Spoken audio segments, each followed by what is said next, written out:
말씀에 나의 영혼아 잠잠히 하나님만 바라라. 물은 나의 소망이 그로부터 나오는도다. 내 백성아 시시로 그를 의지하고 그 앞에 마음을 토하라. 하나님은 우리의 피난처시로라라고 약속하고 계십니다. 우리의 꿈은 하나님으로부터 시작되는 줄로 믿습니다. 우리의 꿈의 완성은 하나님께서 이루시는 줄로 믿습니다. 이 새벽에 나와 하나님 앞에서 잠잠히 기도할 때 하나님께서 동사드림 센터를 향한 소망을 주실 줄로 믿습니다. 잃어버린 영혼을 향한 새로운 소망을 주실 줄로 믿습니다. 이 아침에 주님을 믿고 의지할 때 하나님께서 우리의 자녀들을 피난처로 인도하실 것이고 이번 한 주간도 믿음으로 승리하도록 능력과 긍휼을 베풀어 주실 줄 믿습니다. 우리의 소망이 되시며 우리의 피난처가 되시는 주님, 오늘도 주님 앞에 잠잠히 나와 주님만을 바라봅니다. 내 마음의 모든 소원을 주님 앞에 토해냅니다. 주님 역사하여 주시옵소서.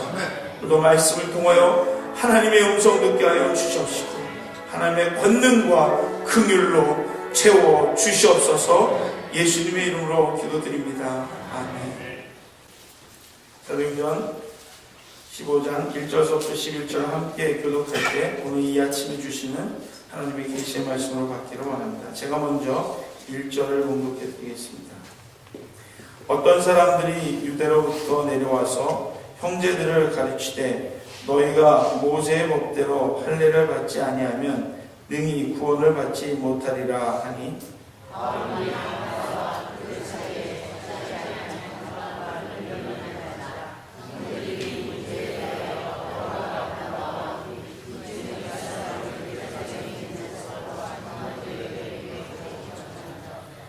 그들이 교회의 전송을 받고 베니게와 사마리아로 다니며 이방인들이 죽게 돌아온 일을 말하여 형제들을 다 크게 기쁘게 하더라.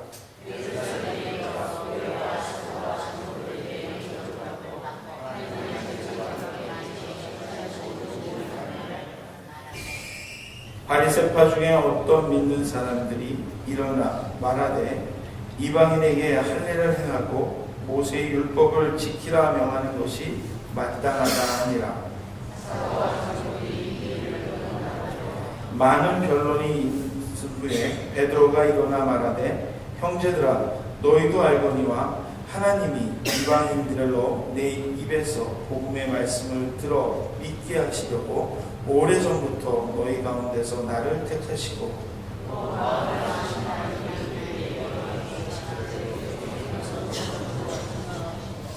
믿음으로 그들의 마음을 깨끗이 하사 그들이나 우리나 차별하지 아니하셨는가.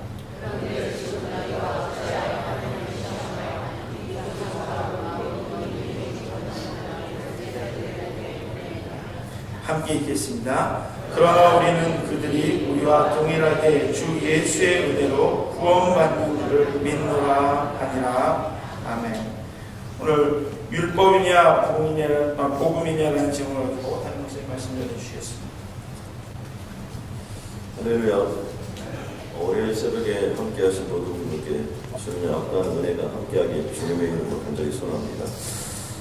하나님이 진정 우리에게 원하시는 것이 무엇일까요? 한 번도 실수를 하지 않는 그런 인생. 하나님께서 그런 인생을 원하실까요? 모든 율법들을 완벽하게 지키고 그 율법대로 지키며 살아가는 그런 인생을 원하실까요? 참 좋은 것입니다. 또 그리고 우리도 그렇게 살고 싶습니다. 하나님 말씀하시는 것을 다 지키고 또 율법에 나와 있는 것들을 하나하나 순종하면서 이 땅을 살아가고 싶습니다. 그런데 중요한 것은 뭐냐면 아무리 그런 마음이 있어도 우리는 그렇게 살 수 없다는 것이 우리 현실에서 모든 인간은 죄악 가운데 잉태를 하고 죄악 중에서 이 땅에 태어납니다. 그리고 죄악 가운데서 이 땅을 살아갑니다. 그러다 보니까 착하게 살고 싶지 않아서도 아니고 선하게 살고 싶지 않아서도 아니고 율법을 지키고 싶지 않아서도 아니고 지킬 수가 없게 되어 있습니다.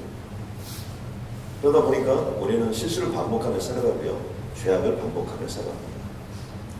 특별히 이러한 것들을 정리한 내용이 로마서 3장 10절에 나와 있는데 기록된 바 의인은 없나니 하나도 없다 이렇게 써 있습니다. 그러니까 there is no one righteous. 그러니까 아무도 어떤 사람도 의인이 없다는 겁니다. 그러니까 깨끗한 사람이 이 세상에는 없다는 거예요. 그러면서 주님께서 모든 사람이 죄를 범하였으며 all have sinned라는 단어를 쓰는데 이것은 이미 모든 사람이 다 죄를 범하여서 이 세상에 있는 그 사람이 누구이든지 간에 완벽한 사람이 없다는 거예요. 실수하지 않는 사람이 없다는 거예요. 우리는 이 땅을 살아가면서 누구나 다 실수를 하고 우리는 이 땅을 살아가면서 누구나 다 죄악을 반복하며 이 땅을 살아갈 수밖에 없다는 거예요. 그렇기 때문에 우리에게 필요한 것은 어떤 정말 율법을 잘 지키고 또 그리고 실수가 없고 완벽한 인생을 사는 것보다 더 중요한 것이 우리를 이것으로부터 해방시켜주고 참된 삶을 살아갈 수 있도록 하는 것이 무엇이냐는 겁니다. 이 문제를 해결하기 위해서 주님께서 우리에게 보내주신 분이 계시는데 바로 그분이 예수 그리스도십니다. 그러므로 하나님은 우리에게 얼마나 완벽하게 율법을 지키며 또 흠이 없는 인생을 사는가라는 관심보다는 이제 얼마나 예수 그리스도를 잘 믿느냐. 왜냐하면 율법을 온전히 지키며 살아갈 수 없는 존재가 되었기 때문에 이제 복음 대신 예수 그리스도를 붙잡고 이 땅을 살아가도록 우리는 인도하셨습니다. 그래서 이제 우리의 모든 관심은 얼마나 예수를 잘 믿느냐 바로 여기에 있다는 것입니다. 이것을 로마서 3장 24절에 이렇게 정리합니다. 그리스도 예수 안에 있는 속량으로 말미암아. 여기 속량이라는 단어는 뭐냐면 예수 그리스도의 십자가로 말미암아 우리의 모든 죄악들이 용서함을 받게 되었다는 거예요. 그러므로 이제 하나님의 은혜로 값없이 의롭다 하심을 얻은 자 되어야 됩니다. 그러니까 예수 그리스도를 이제 믿음으로 말미암아 우리가 지불해야 될 모든 죄악의 대가들 또 그리고 실수의 대가들 어둠의 대가들 이것이 다 지불이 되고 이제 온전한 삶을 살아갈 수 있는 존재로 우리를 인도하여 주신다는 겁니다. 그래서 이 죄를 더 이상 기억지 않겠다 라는 단어로 주님께서 보여주신 단어가 간과라는 단어입니다. 그러니까 죄가 있긴 있는데 보지 않겠다는 겁니다. 이것을 넘겨주겠다는 겁니다. 그렇기 때문에 하나님은 죄가 없으셔서 오늘도 죄 있는 모든 육신들이 다 죽을 수밖에 없는데 오늘도 우리가 이 새벽전에 나오고 주님의 영광을 찬양하고 나아갈 수 있는 것은 죄가 없어서도 아니고 흠이 없어서도 아니고 오직 예수 그리스도로 말미암아 속량되었기 때문에 간과되었기 때문에 오늘 이 자리에 우리가 있게 된 줄로 믿습니다. 우리가 여기서 이 신학적인 부분을 이것을 좀 정리하면 이런 얘기입니다. 율법이냐 항상 복음이냐 이 둘 중에 하나입니다.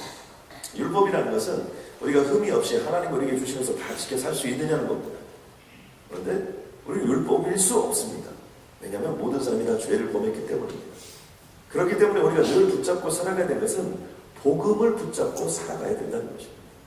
이것을 조금 더 디테일하게 좀 들어가면 율법이냐 믿음이냐는 겁니다. 우리가 무엇인가를 다 지키고 살아가는 건 당연합니다. 그렇게 살아야 됩니다. 그러나 그럴 수가 없다는 겁니다. 그렇기 때문에 우리가 어떤 방향으로 나아가야 되느냐? 믿음으로 나아가야 됩니다. 어떤 믿음이냐? 복음을 믿는 믿음. 율법이 완벽하게 지켜지는 그 역사를 누가 이루셨냐면 예수 그리스도께서 이 땅에 오셔서 이루셨습니다. 그 예수님께서는 한 점 흠도 없이 모든 율법을 지켰을 뿐만 아니라 모든 죄악 가운데 있었지만 그 죄악을 다 이기시고 정말 흠없이 하나님께 산제사를 올려드림으로 말미암아 모든 율법의 의를 충족시켰고 그 율법을 맞춰버린 분이십니다. 그렇기 때문에 우리는 율법이냐 복음이냐 했을 때 복음이고 율법이냐 믿음이냐 했을 때 믿음을 가지고 있다고 생각합니다. 누구를 믿는 믿음이냐면 예수 그리스도를 믿는 믿음입니다. 그리고 마지막으로는 율법이냐 행위냐 우리가 이런 부분 이것은 같은 부분인데요. 율법으로 살아가는 거냐 행위로 살아가는 거냐 이것은 같은 단어입니다. 우리는 율법이나 행위로 살아가는 것이 아니라 우리는 복음과 믿음을 가지고 있다고 생각합니다. 왜냐하면 행함을 통해서 우리가 무엇인가를 드러내고 나타내려고 하지만 우리의 행함이라는 게 때로는 잘할 때가 있고 못할 때가 있다는 것이죠. 그래서 우리가 뭐 잘할 때는 생각해서 나를 따르라 이렇게 말하기가 굉장히 어렵습니다. 나를 닮아라 이건 정말 어려워요. 성경이 그런 얘기를 한 사람이 예수 그리스도고 사도 바울 정도가 그런 얘기를 했습니다. 다른 사람들은 거의 없어요. 그만큼 우리는 누군가가 롤모델이 된다는 것이 만만치가 않습니다. 오히려 그거보다는 믿음으로, 오히려 그거보다는 복음으로 온 땅을 살아가는 것이 더 중요하다는 것입니다. 이것을 정리하는 내용이 갈라디아서 2장 16절에 보면 사람이 의롭게 되는 것은 율법의 행위로 말미암음이 아니요 이렇게 되어 있습니다. 그러니까 우리가 정말 의인이 되고 또 또 그리고 하나님의 자녀가 되고 예수 그리스도와 함께 이 땅을 살아가고 성령의 능력을 덧입는 것이 우리가 율법의 행위를 가지고 그렇게 된 것이 아니에요. 오히려 오직 예수 그리스도를 믿음으로 말미암는 줄 아노니.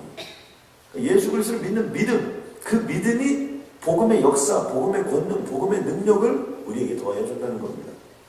우리도 그리스도 예수를 믿나니 이는 우리가 율법의 행위로서가 아니라 무엇인가 착한 일을 하고 실수가 없고 완벽한 것으로 하는 것이 아니라 그리스도를 믿음으로써 의롭다함을 얻으려 합니다. 여러분 아멘입니까? 그러니까 우리가 믿음으로 가는 겁니다. 그러므로 율법의 행위로서는 의롭다함을 얻을 육체가 nothing, 없다는 거예요. 그러므로 우리가 어떤 노력이 우리에게 필요하냐? 그것은 예수 그리스도를 믿는 믿음. 바로 그 복음이냐 어떤 율법이냐에서 늘 복음을 선택하는 그 믿음. 어떤 행동이냐 율법이냐 이것을 선택하는 것일수록 믿음을 선택하고 내가 때로는 흔들려도 때로는 넘어져도 믿음으로 고백하고 믿음으로 복음을 선포하고 믿음으로 복음의 권능을 내가 사모하고 나아갈 때 우리들의 인생 속에 새로운 역사가 임한다는 것입니다. 제가 오늘 이 서론에서 이 율법이냐 복음이냐의 문제를 먼저 다루는 것은 이것이 정확한 인식이 있어야만이 오늘 본문을 이해할 수 있기 때문에 그렇습니다. 이제 사도 바울과 바나바가 1차 전도여행을 마치고 집으로 돌아왔습니다. 여러분 얼마나 감동스러운 일입니까? 여러분 구구로 바보 살라미 비시디아 안디오 정말 거기서 도에 맞아 죽을 뻔했고 쫓겨나고 도망다니며 얼마나 3년 수전 공민교 수전 인간전 아무튼 시가전까지 다 펼쳐가지고 지금 거기까지 온 거 아닙니까? 그리고 돌아왔을 때 그들이 얼마나 감격스러웠을까요? 여러분 그런 거 아시죠? 밖에서 정말 하나님의 영광을 위하여 정말 온갖 핍박을 받고 정말 구중구 어렵고 힘든 과정들을 다 거쳐가지고 와서 정말 무엇인가 펼치고 간증하려고 하는데 여러분 앞에 문제가 딱 생기는 어려움 이런 것들이 있죠. 선교 갔다 오면 모든 문제가 해결했을 것 같은데 갔다 오면 또 다른 문제들이 있고 또 다른 문제들이 있고 바로 우리는 그런 사람이에요. 1차 전도여행을 마치고 컴백했습니다. 얼마나 감동과 감격이 있었는지 모릅니다. 그런데 와서 보니까 어떤 사람들이 유대로부터 내려와서 형제들을 가리키는데 이런 얘기를 하고 있는 겁니다. 너희가 모세의 법대로 할례를 받지 않으면 능히 구원을 받지 못한다. 할례가 전제예요. 할례를 조금 뒤에 설명하겠지만 할례를 받아야 너희가 구원을 받을 수 있다라고 지금 얘기하고 있는 거예요. 그러자 바울과 바나바가 이 문제를 좀 해결해야 되는데 이것 때문에 문제가 발생하는 거예요. 자, 그렇다고 우리가 할례를 받지 않는다면 구원을 받지 못하는 것이냐? 한쪽에서는 무슨 얘기냐? 이미 우리에게 성령 임하고 하나님의 역사가 임했는데 이제 우리가 할례를 받지 않고 예수 그리스도를 믿는 것만으로 우리는 구원을 받을 수 있다. 한쪽에서 그렇게 얘기하는 거고요. 한쪽에서는 무슨 얘기냐? 우리가 조상적부터 할례를 받아왔고 지금까지 할례와 함께 여기까지 왔는데 어떻게 할례가 없이 구원을 받을 수 있느냐? 이런 문제로 결론이 일어났다는 겁니다. 그런데 제가 보기에는 사도 바울은 모든 정답을 알고 있었습니다. 근데 사도 바울이 굉장히 지혜로운 사람입니다. 이 문제를 가지고 결론이 자꾸 일어나자 몇 사람을 예루살렘에 있는 사도와 장로들에게 보내었습니다. 저는 여기서 이 사도 바울의 지혜를 볼 수 있는데요. 이미 정답이 나와 있고 또 분명히 본인이 알고 있고 모든 상황들을 다 이끌어갈 수 있는 상황이 되었음에도 불구하고 어떻게 되냐면 한 발 뒤로 물러서 그 변론들을 받아들이고 수용하는 모습을 볼 수 있습니다. 우리가 여기서 한 가지 지혜를 얻을 수 있는 것은 뭐냐면 어떤 사람이 무엇인가 따지러 오고 어떤 사람이 무엇인가 얘기하려고 왔을 때 우리는 뭡니까? 정답을 써서 알고 있다고 하더라도 어떻게 돼요? 한 발 물러서 그 사람의 얘기를 충분히 받아주는 거. 또 그리고 그 사람의 주장들에 대해서 반박하기보다는 그럴 수도 있다. 한번 생각해보자. 또 그리고 우리가 한번 더 이 부분에 대해서 자문을 구해보자. 이렇게 얘기하는 것이 훨씬 더 똑똑하다는 거예요. 많은 문제들은 어디서 일어납니까? 누가 무슨 얘기를 하는 것조차 들으려고 하지 않아요. 나는 정답을 이미 알고 있다는 거예요. 그런 상황이 된 것입니다. 그러니까 이제 예루살렘 교회, 안디옥 교회에서 이제 이들을 파송하기 시작합니다. 그리고 그들이 돌아가는 길에 우리가 베니게와 사마리아를 지나게 되는데 이 베니게와 사마리아를 지나면서 정말 우리가 복음을 전했는데 그 복음의 기적들이 일어났다는 얘기를 간증하는 거예요. 여러분 그렇지 않습니까? 제가 인도에 한번 갔다 오니까 인도에 가서 하나님의 역사를 느꼈던 것들이 얼마나 간절하셨는지 모르겠어요. 또 제가 캄보디아를 가보니까 캄보디아에 정말 힘들고 어려웠어요. 중국도 갔을 때 중국에서 정말 복음을 전했을 때 그 감격 잊을 수가 없어요. 그런 것을 얼마나 전하고 싶었는데 내려가는 중에 이미 온 유대와 사마리아와 땅끝까지로 복음이 전해졌기 때문에 그 가는 길에 유숙하면서 그 거점마다 하나님의 복음을 전도하고 그들과 함께 주님을 찬양하는 역사가 임했어요. 그리고 어떻게 그때 복음이 전해지고 어떤 역사가 나타나는지. 그러면서 드디어 예루살렘에 당도합니다. 그리고 사도와 장로들의 영접을 받고 또 하나님이 함께 하신 일들을 그곳에서 선교 복음을 다 가졌습니다. 그리고 났는데 이제 이 초점이 올려지게 된 것입니다. 할례의 부분에 대해서. 그러자 바리새인 중에 한 사람이 일어나서 이렇게 얘기합니다. 이방인에게 할례를 행하고 모세의 율법을 지키라 명하는 것이 마땅하다는 겁니다. 자, 그러니까 할례를 다 행해야 된다는 거예요. 그리고 구원을 선포해야 된다는 거예요. 이제 여기서 우리는 무엇을 알아야 되냐면 할례를 알아야 됩니다. 우리 한번 할례가 무엇인가 창세기 17장 9절로 14절 말씀에 나와 있는데 우리 천천히 한번 봉독하면서 할례가 무엇인지 함께 나아가도록 하겠습니다. 우리 9절 말씀을 같이 한번 봉독합니다. 시작. 하나님이 또 아브라함에게 이르시되 그런즉 너는 내 언약을 지키고 내 후손도 대대로 지키라. 이 말씀 뭐냐면 아브라함에게 명령한 거예요. 내 언약을 지키라는 거예요. 내 후손도 이것을 지켜 행하라는 거예요. 10절 말씀. 너희 중 남자는 다 할례를 받으라. 이것이 나와 너희와 너희 후손 사이에 지킬 내 언약이니라. 주님이 언약을 말씀해 주셨는데 언약의 내용이 뭐냐면 남자는 다 할례를 받으라는 거예요. 다음 말씀을 보겠습니다. 11절 같이 한번 읽습니다. 시작. 너희는 호피를 베어라. 이것이 나와 너희 사이의 언약의 표징이니라. 여기서 할례가 뭐냐면 그 표피를 뱀으로 말미암아. 그러니까 우리가 이런 거 있죠. 우리가 결혼을 할 때 뭐 결혼 반지 같은 거 이런 걸 교환합니다. 그런데 어떤 사람들은 심지어 뭐 결혼 반지가 좀 이렇게 그랬는지 몸에 이니셜 표시를 하는 사람들도 있더라고요. 뭐 똑같이 문신을 하는 겁니다. 요즘은 문신이 굉장히 유행을 하고 있는데 그래서 몸에 똑같은 문신을 하는 겁니다. 어디에 똑같이 문신을 하는 거죠. 그래서 우리가 완전히 하나다. 그리고 여러분 신혼여행 같은 거 갈 때 보통 커플티 같은 거 입죠. 커플 바지 같은 거. 저도 뭐 참 유치하지만 옛날에 그렇게 입었던 기억이 납니다. 어디는 지금 잘 모르겠습니다. 근데 이렇게 커플티를 입고 티를 내는 거죠. 이게. 이건 뭐예요? 우리가 이미 공인된 사이라는 거예요. 이 프라미스라는 거예요.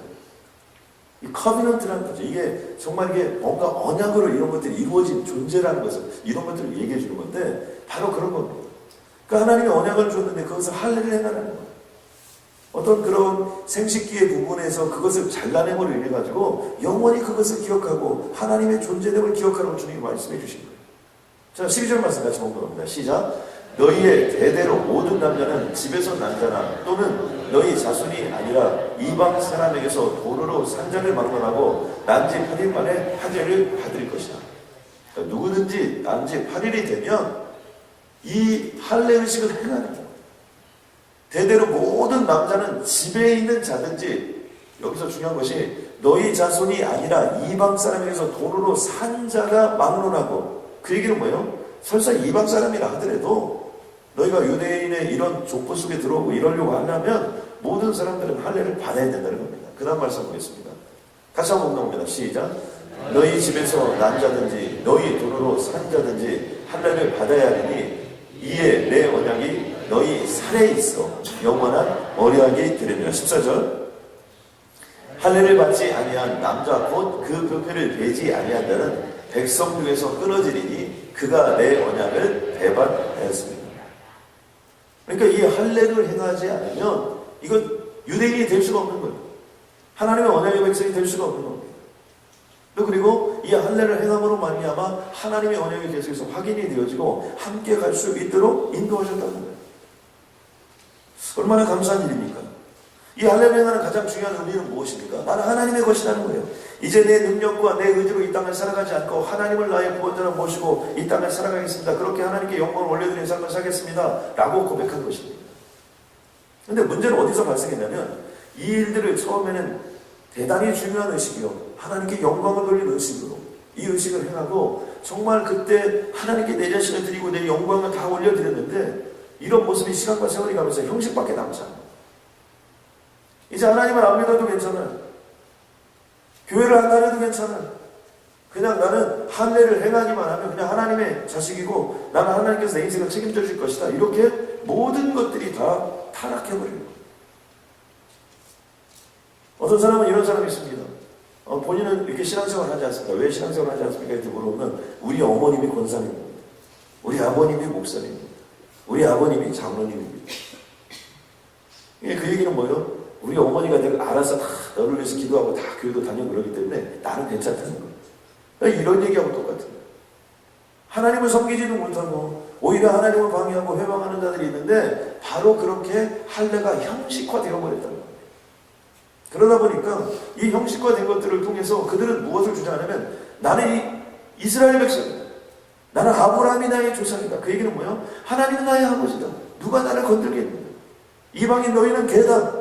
그러기 때문에 너희가 만약에 하나님을 믿고 예수 그리스도를 만약에 믿는다면 너희 모든 사람들도 다 하늘을 받아야 된다 이런 얘기를 합니다. 그런데 이 부분에 대해서 주님께서는 뭐라고 말씀하셨냐면 예수님이 오셔서는 이 할례의 마침이 되었다고 얘기해요. 왜냐하면 더 이상 피 흘릴 필요가 없다는 겁니다. 왜 구약에서는 제사를 드렸는데 요즘엔 제사를 드리지 않습니까? 그것은 뭐냐면 예수님이 산 제사가 되어 주셨기 때문입니다. 아멘입니까? 예수님이 참된 할례가 되어 주셨기 때문에 우리는 예수를 믿음으로 말미암아 할례의 마침이 된 것이요. 우리는 예수 그리스도를 믿음으로 말미암아 모든 제사의 마침으로 끝나버렸기 때문에 오늘 우리는 내 영혼을 산 제사 드리는 의미를 예수님 앞에 고백하고 그 예수를 믿음으로써 나아가는 거죠. 그래서 갈라디아서 5장 2절에 보면 보라 나 바울은 너희에게 말하노니 너희가 만일 할례를 받으면 그리스도께서 너희에게 아무 유익이 없느니라 라고 정리합니다. 하나님 받을 필요가 없다 그런 얘기예요. 왜요? 이미 예수님께서 모든 할례가 다 되셨습니다. 예수를 믿는 것이 이미 할례가 완성이 된 거예요. 그러면서 그 다음 구절에 보면 내가 할례를 받은 각 사람에게 다시 증거한다는 거예요. 다시 말한다는 거예요. 그는 율법 전체를 행할 의무를 가진 자라는 겁니다. 그렇기 때문에 율법 안에서 의롭다 하심을 얻으려 하는 너희는 그리스도에서 끊어지고 은혜에서 떨어지게 된다는 겁니다. 그러므로 할례를 받지 않아도 우리는 예수 그리스도를 믿음으로 말미암아 구원을 얻을 수 있게 된다는 사실입니다. 여러분 아멘입니까? 이 일들에 대해서 그렇게 주장하는 어떤 그런 부분, 그러니까 이것을 오늘날의 용어로 표현해 보면 이 시대도 마찬가지입니다. 이런 건 이렇게 해야 된다, 저런 건 저렇게 해야 된다 많은 얘기를 하지만 그 율법적인 것이 필요한 것이 아니라 오직 예수를 믿음으로 아멘입니까? 아무리 우리가 어려움이 있고 힘든 것들이 있고 환난 가운데 있고 고통 가운데 있어도 또 내가 아무리 많은 죄악을 저질렀고 아무리 추악한 상황 가운데 있어도 우리가 함부로 너는 예수 믿어도 구원 못 받을 거야 이렇게 말하고 싶어도 그렇게 말할 수 없다는 거예요. 왜요? 복음이 모든 것들을 결정하기 때문에 그런 거죠. 저는 그러므로 이곳에 있는 모든 분들이 이번 한 주간 살아가면서 내가 무엇 하고 때문이 아니라 오직 예수를 믿음으로 승리하는 한 주가 되기를 주님의 이름으로 간절히 소원합니다. 또 그리고 어떤 내가 행동을 잘했든 못했든 관계없이 내가 주님을 믿음으로 말미암아 또 그 복음으로 나아감으로 말미암아 역사가 일어난다는 사실을 가슴속에 생각하고 나아가면 하나님께서 가장 귀하고 복된 길로 우리를 인도하여 주실 줄로 믿습니다. 우리 한번 마음 모아서 합심을 한번 기도하겠습니다. 저는 예수 믿는 것이 너무나 좋고 너무나 감사합니다. 왜냐하면 이것도 해야 된다 저것도 해야 된다 주님은 그러지 않으시고 심플하게 설명했습니다. 예수 그리스도를 믿음으로 말미암아 아멘입니까? 우리는 오직 예수 그리스도를 믿음으로 말미암아 역사가 일어나고 능력이 나타나고 권능이 일어나는 자들입니다. 살아계신 하나님의 은혜와 능력과 권능이 하나님인 줄로 믿습니다. 하나님 지난 주일 아침부터 저녁까지 정말 주님의 몸된 교회를 헌신적으로 수고하시고 오늘 이 새벽 하나님 모든 육체적인 한계를 뛰어넘고 이 새벽자들을 찾은 존귀한 분들을 이 시간 축복합니다. 아버지 그의 영혼과 심령의 가슴을 먼저 붙잡아 주시옵소서. 어떤 갈등이 있든지 어떤 어려움이 있든지 어떤 약함이 있든지 나사렛 예수 그리스도의 이름으로 온전히 명하니 치유함을 받을지어다. 회복의 역사가 임할지어다. 하나님 오른손을 머리에 얹었습니다. 오른손은 강한 손이요 의로운 손이요 두려워 말라 놀라지 말라 나는 내 하나님의 내 아이의 의로운 오른손으로 너를 붙들리라고 말씀하신 주님의 말씀을 따라 이 시간 기도하오니 그 오른손이 주님의 손으로 바꾸어 주시어서 치유함이 임하일지어다. 회복함이 임하일지어다. 물질이 뚫어지지 않는 모든 부분의 물질이 뚫어질지어다. 할 수 없던 모든 일을 할 수 있는 능력이 임할지어다. 실력이 임할지어다. 영령이 임할지어다. 축복이 임할지어다. 하나님 도와주셔서 이번 한 주간 살아가면서 내가 물고기 2마리와 보리떡 5개를 올려드림으로 말미암아 5천 가정이 먹고도 12광주가 남는 역사를 반드시 보게 하여 주시옵고, 하나님 그 눈으로 그걸 목도할 수 있도록 주님 도와주시옵고, 그 영광을 보게 하여 주옵소서. 하나님 부족하지만 연약하지만 우리를 통하여 동부사랑의 교회가 세워지는 역사를 보게 하여 주시옵고, 하나님 나를 통하여 복음의 영광이 드러나게 하여 주옵소서. 예수님의 이름으로 기도드렸습니다. 아멘.